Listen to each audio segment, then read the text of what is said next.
नमस्कार, आप सभी का स्वागत है भाग्यम में। मैं हूं पंडित चंद्रशेखर शर्मा। दर्शकों, शुरुआत करते हैं आज के सुंदर दिन की ईश्वर के स्मरण और पंचांग के ज्ञान से, क्योंकि जहां पंचांग का ज्ञान आपके लौकिक कार्यों की सिद्धि की चाबी है, वहीं ईश्वर का स्मरण आपके आत्मिक उन्नति का आधार। पंचांग के अनुसार आज दिनांक 26 जून सन 2024 विक्रम संवत 2081 चल रहा है। आषाढ़ मास है, कृष्ण पक्ष है, ग्रीष्म ऋतु है, तिथि आज की पंचमी है और आज का वार है बुधवार। आज धनिष्ठा नक्षत्र है, दोपहर 1:05 तक। आगे शतभिषा नक्षत्र रहेगा। योग प्रीति है और योग की दृष्टि से आज का दिन बहुत सुंदर है इस काम के लिए कि अगर किसी से मनमुटाव है, झगड़ा है, तो उसको सुलझा सकते हैं आपस में सूझबूझ के साथ। करण कौलव है सुबह 10:05 तक। आगे तैतिल करण रहेगा। सूर्योदय का समय दर्शकों सुबह 5:34 का था और सूर्यास्त का समय शाम 7:24 का है। आज का राहु काल दोपहर 12 से 1:30 के बीच रहेगा। इसे पूरी तरीके से टाल दीजिएगा। इसमें कोई शुभ कार्य नहीं करते हैं और लंबी यात्रा पे नहीं निकलना चाहिए। अभिजीत मुहूर्त आज बुधवार होने से मान्य नहीं है। दिन में 2 बार दुष्ट मुहूर्त भी रहेंगे, इन्हें बहुत ध्यान से समझ के सूझबूझ से टाल दीजिएगा। ये है दोपहर 12:02 और दोपहर 12:57। आज का दिशाशूल दर्शकों उत्तर दिशा में। तो पहली कोशिश तो यही कि उत्तर दिशा की यात्रा को आप टाल दें, लेकिन अगर जाना बहुत जरूरी, अनिवार्य रूप से आपको उत्तर की यात्रा करनी है तो एक छोटा सा परिहार कर लीजिए।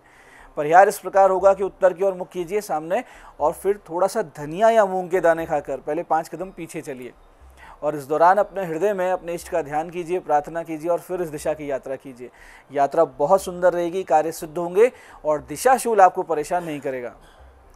आज का शुभ समय दर्शकों यानी कंपैरेटिवली आज के दिन का अच्छा समय है सुबह 8 से 9 बजे के बीच, फिर दिन में 11 से 12 बजे के बीच और फिर दोपहर बाद 4 से शाम 7 बजे तक। तीनों कालखंड का बहुत ही अच्छे से सदुपयोग कीजिएगा। आज की चंद्र राशि दर्शकों कुंभ है, यानी चंद्रमा शनि की राशि कुंभ से गोचर कर रहे हैं, जिससे आज का दिन सभी 12 राशियों के लिए कुछ इस प्रकार रहने वाला है। सबसे पहले बात करते हैं मेष राशि की। तो मेष राशि वालों की मनोकामना हो रही है पूरी और वृष राशि वालों को मिलेगा करियर में उछाल। मिथुन राशि वाले भाग्य का पाएंगे पूरा साथ। तो कर्क राशि वाले स्वास्थ्य पर विशेष ध्यान दें। ऐसे सिंह राशि वाले जो अविवाहित हैं उनको मिल सकता है अच्छा रिश्ता। कन्या राशि वाले शत्रु पर रहेंगे हावी, हालांकि शत्रु बाधा भी बढ़ी हुई रहेगी। तुला राशि वाले विद्वत्ता से लेंगे आज अपने जीवन के निर्णय। वहीं वृश्चिक राशि वाले अपमानजनक स्थिति का सामना आपको करना पड़ सकता है। धनु राशि वाले पाएंगे अपने मित्रों से पूरा समर्थन। तो मकर राशि वालों को निवेश देगा कोई बड़ा लाभ। कुंभ राशि वाले रहेंगे भ्रमित स्थिति में। तो मीन राशि वालों को हो सकता है कोई बहुत बड़ा नुकसान, सावधानी से करें आज निवेश। अब करते हैं आज के दिन की ज्ञान चर्चा, जो आपकी हमारी अंतर्दृष्टि प्रज्ञा को जागृत कर हमारे चरित्र और व्यक्तित्व को उन्नत करेगी। फिर आगे समझेंगे उन विशिष्ट उपायों को जो आपको समस्याओं से बाहर ले आते हैं और जीवन में सफल बना देते हैं। अंत में करेंगे आज के दिन की ज्योतिष मंत्रणा और समाधान। दर्शकों, सद्गुणों को धारण करना सबसे बड़ा धर्म है। सद्गुणों को धारण कर अपने निज कर्तव्य का पालन करने वाला चलते फिरते धर्म को कर रहा होता है और जहाँ कहीं ऐसा व्यक्ति रहता है वो स्थान तीर्थ बन जाता है। आप गहनता से देखेंगे, बहुत सूझबूझ के साथ में थोड़ा सा स्टडी करेंगे तो आप देखेंगे जितने सफल और मेहनती लोग हैं वो मानवता और सरलता में बहुत ही ज़्यादा आगे होते हैं, धर्म पे बहुत ही ज़्यादा दृढ़ होते हैं। इस पर शास्त्र यूँ कहते हैं कि शांति तुल्यम तपो नास्ति संतोषान सुखम परम नास्ति तृष्णा समो व्याधि न च धर्मो दया परे। यानी क्षमा जैसा अन्य तप नहीं है, संतोष जैसा अन्य सुख नहीं है, तृष्णा जैसा अन्य रोग नहीं है और दया जैसा अन्य कोई धर्म नहीं है। आगे कहते हैं कि सत्यम तीर्थम क्षमा तीर्थम तीर्थम इंद्रिय निग्रह सर्वभूत दया तीर्थम सर्वत्र जवमेव च। यानी सत्य, क्षमा, इंद्रिय निग्रह, सर्वत्र सरलता और सब प्राणियों के लिए दया, ये तीर्थ रूप धर्म है। यानी जो इनको धारण करता है वो धर्म को धारण करता है और वो जहाँ रहता है वो तीर्थ बन जाता है। तो हम इन गुणों को धारण करें, ये आज की ज्ञान चर्चा का सार है। अब बात करते हैं उन विशिष्ट उपायों पर जो आपको ईश्वरीय सहायता, प्रेरणा, शक्ति, स्रोत देंगे, जिससे आप अपने संकटों से बाहर निकलते हुए और सफलता की ओर अग्रसर होंगे। सबसे पहले बात करते हैं उनकी जिनका जन्मदिन है। तो आज आप सभी भगवान श्री कृष्ण को माखन मिश्री फलों का भोग लगाएं। यथाशक्ति कृष्णाय वासुदेवाय हरे परमात्मने प्रणत क्लेश नाशाय गोविंदाय नमो नमः इस मंत्र का जप करें और रात्रि के समय दूध और फलों का निर्धनों में वितरण करें। तो आने वाला वर्ष बहुत ही सुंदर, बहुत ही योगकारक, ईश्वरीय अनुकंपा के सहित बन जाएगा, इसमें कोई भी संदेह नहीं है। ऐसे दर्शकों, जब भी आपको कोई बुरा स्वप्न आए तो आप ये देखें कि उसका समय क्या था, यानी जब आपकी नींद खुली तो आप टाइम देखें कि क्या टाइम चल रहा था। अगर ब्रह्म वेला के जो स्वप्न हैं बहुत जल्दी सत्य हो जाते हैं, तो ऐसे में अगर कोई बुरा सपना आपने देखा है जिससे मन खिन्न हो गया है, विचलित हो गया है, तो इसके प्रभाव को टालने के लिए कुछ छोटे छोटे उपाय पूजन हुआ करते हैं, जो अगर आप करें तो समस्याओं से बचा जा सकता है। जैसे कि जो भी बुरा सपना आया हो उसे सुबह उठकर सबको बता दें, घर में सबको बता दें कि आज तो मेरे को ये दिखा, और फिर उसे लाल पेन से कागज़ पर लिखकर भगवान शिव जी को अर्पित कर दें। ये छोटे से उपाय से दुःस्वप्न के दोष का नाश हो जाता है। ऐसे यदि बहुत ही बुरा सपना देखकर आपका मन अस्थिर हो रहा हो, बहुत आप परेशान हो रहे हो, तो एक बहुत ही विशिष्ट मंत्र है, इसका एक माला का जाप आप करेंगे, निश्चित रूप से हर प्रकार की जो आपदा या समस्या आने वाली है सब बच जाएंगे। तो मंत्र इस प्रकार है, ध्यान से समझिए। ओम ह्रीं श्रीं क्लीं दुर्गति नाशिन्य महामायाय स्वाहा। ओम ह्रीं श्रीं क्लीं दुर्गति नाशिन्य महामायाय स्वाहा। इस मंत्र के जप से आने वाले सारे संकट टल जाते हैं, खास करके दुःस्वप्न के मामले में बहुत ही सटीक कार्य करता है।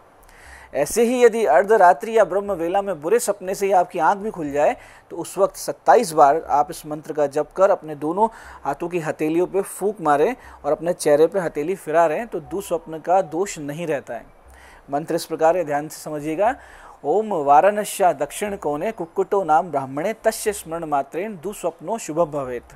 फिर से समझते हैं। ओम वाराणस्या दक्षिण कोणे कुक्कुटो नाम ब्राह्मणे तस्य स्मरण मात्रेण दुःस्वप्नो शुभम भवेत्। 27 बार बोलना है, फूंक मारनी है, चेहरे पे हथेलियां फिरानी है। ऐसे दर्शकों, दुःस्वप्नों या चिंताओं के कारण आपकी नींद उचट जाती है बार बार, तो आज का दिन बहुत अच्छा है, नक्षत्र और योग बहुत अच्छा है इस उपाय को शुरू करने के लिए। इसके लिए आप नित्य सोने से पहले मन ही मन सिर्फ 7 बार इस मंत्र का जप कर लिया करें, और इस मंत्र को 7 बार बोलें भगवान का ध्यान करते हुए। ना बुरे स्वप्न आएंगे, नींद से संबंधित समस्याएं भी दूर होने लगेंगी। मंत्र इस प्रकार है। अच्युतम केशवम विष्णुम हरिम सोमम जनार्दनम हंस नारायणम कृष्णम जपते दुःस्वप्न प्रशांतये। मंत्र को एक बार फिर से समझते हैं। इस मंत्र को सिर्फ 7 बार बोलना है। अच्युतम केशवम विष्णुम हरिम सोमम जनार्दनम हंस नारायणम कृष्णम जपते दुःस्वप्न प्रशांतये। आपको अच्छी नींद आएगी, सुकून की नींद आएगी, और किसी प्रकार का भय या दुःस्वप्न आपको परेशान नहीं करेंगे। तो ये थे आज के विशिष्ट उपाय जो आपको दुःस्वप्न संबंधित समस्याओं से बाहर ला रहे हैं और आपको बहुत ही सुकून की नींद दे रहे हैं। अब बात करते हैं आपके सवालों की। आपके सवालों में आज हमारे पास जन्म पत्रिका आई है हमारे दर्शक नवीन जी की।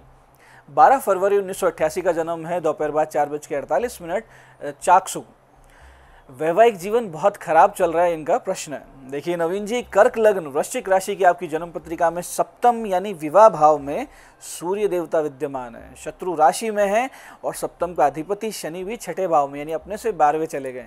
तो बिल्कुल भी स्वभाव मैच नहीं करता है आप पति पत्नी का, वैचारिक विरोध हद पार कर चुका है। आप शनि गुरु सूर्य के जप करवाइए, कुछ शांति आने लगेंगी। आज की दूसरी पत्रिका आई है हमारी दर्शक वीना जी की। 16 जून 1996 का इनका जन्म है, सुबह 10:42 जयपुर। सेकंड चाइल्ड चांसेस यानी दूसरा बच्चा कब होगा, इनका प्रश्न है। वीना जी, सिंह लग्न मिथुन राशि की जन्म पत्रिका आपकी लग्नेश पंचमेश की स्थिति स्पष्ट रूप से दर्शा रही है कि आपके एक बच्चा है यानी एक लड़का है, और यही आपके भाग्य में लिखा है। पंचम में वक्री गुरु बैठे हैं, तो जब पंचम यानी संतान भाव में वक्री गुरु बैठा करते हैं तो एक पुरुष संतान होती है, दूसरी नहीं होती है। आज की तीसरी पत्रिका ये हमारी दर्शक भावना जी की। 19 सितंबर सन 2000 का इनका जन्म है, रात्रि 10:58 टोंक।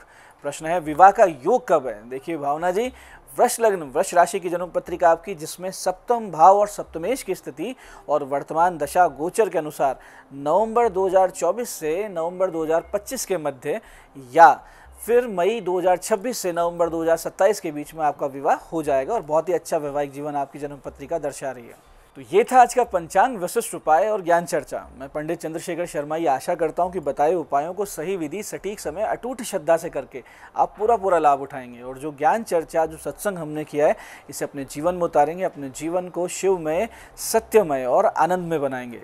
मैं महादेव से प्रार्थना करता हूँ कि जब आप हमारे बताए हुए उपाय करें तो आपके कष्टों का निवारण अवश्य हो और मनोकामना पूर्ति निश्चित रूप से हो। कार्यक्रम में बने रहने के लिए बहुत बहुत साधुवाद। भगवती आप सबका कल्याण करे। जय आदिशक्ति।